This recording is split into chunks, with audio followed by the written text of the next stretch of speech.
कार्तिक मास का 34वां अध्याय। सूत जी कहते हैं कि यदि किसी में उद्धापन की शक्ति ना हो तो ब्राह्मणों को भोजन करा देवें। यदि ब्राह्मण ना मिले तो गौ का पूजन करें। यदि गौ भी ना मिले तो पीपल अथवा वट का पूजन कर लेवें। ये सुनकर ऋषि पूछने लगे कि महाराज, वृक्ष तो सभी समान है, फिर पीपल तथा वट वृक्ष को ही श्रेष्ठ क्यों माना गया है। तब सूत जी ने कहा, पीपल विष्णु का, वट शिव का तथा पलाश ब्रह्मा का रूप है। फिर ऋषियों ने पूछा कि ब्रह्मा, विष्णु तथा महेश, शिव ये सब वृक्ष भाव को कैसे प्राप्त हुए। ये सुनकर सूत जी कहने लगे कि हे ऋषियों, एक समय शिवजी पार्वती जी सहित एकांत में विराजमान थे और उसी समय देवताओं द्वारा भेजे गए अग्निदेव द्वारा उनके एकांतवास में कुछ विघ्न उपस्थित हुआ। तब पार्वती जी ने क्रोधित होकर देवताओं को श्राप दिया कि तुम वृक्ष रूप हो जाओ।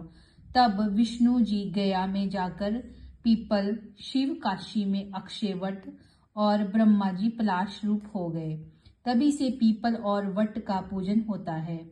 तब ऋषियों ने पूछा कि रविवार को पीपल का पूजन नहीं होता और शनिवार को अवश्य होता है, इसका क्या कारण है, सो भी कृपा करके कहिए। सूत जी कहने लगे कि हे ऋषियों, समुद्र मंथन के समय जब 14 रत्न समुद्र से उत्पन्न हुए तब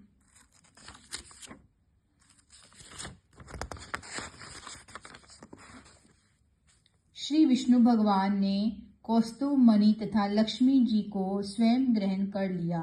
जब भगवान लक्ष्मी जी के साथ विवाह करने लगे तो लक्ष्मी जी ने कहा कि भगवान, मेरी एक बड़ी बहन भी है जिसका नाम दरिद्रा है, अंत पहले उसका विवाह होना चाहिए। विष्णु जी ने लक्ष्मी जी से ये वचन सुनकर उनकी बड़ी बहन ज्येष्ठा उद्दालक ऋषि को सौंप दी। ज्येष्ठा दरिद्रा का काला रंग तथा लाल नेत्र, बिखरे बाल उद्दालक मुनि भगवान की आज्ञा मानकर दरिद्रता को अपने आश्रम में ले आए। वहां आकर दरिद्रा ने देखा कि आश्रम में वेद पाठ तथा हवन हो रहा है। ये देख उसने मुनि से कहा कि मैं यहाँ पर नहीं रहती, यहाँ पर चोरी जारी तथा ब्राह्मणों का अपमान होता है, मैं वहीं पर रह सकती हूँ। उसकी ये बात सुनकर उद्दाल ऋषि अति दुखित हुए और उसको वहीं पर छोड़कर चले गए और कह गए कि मैं तेरे लिए कोई स्थान देखकर आता हूँ।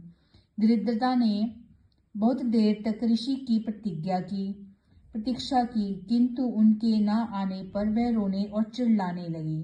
तब लक्ष्मी जी ने भगवान से कहा कि हे भगवान, बहन दरिद्रा ऋषि द्वारा त्याग किए जाने से अत्यंत दुखी होकर रो रही है, अंत पहले आप उसे जाकर शांत करिए।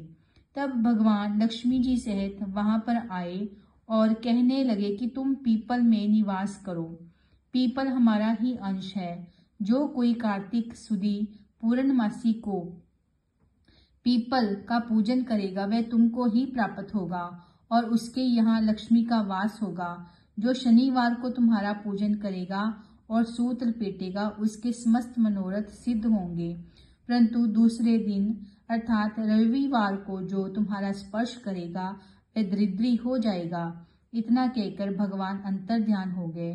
सूत जी कहते हैं कि जो कोई इस कथा को कहता या सुनता है उसको प्रयाग तथा बद्रीनाथ तीर्थ जाने जैसा फल प्राप्त होता है।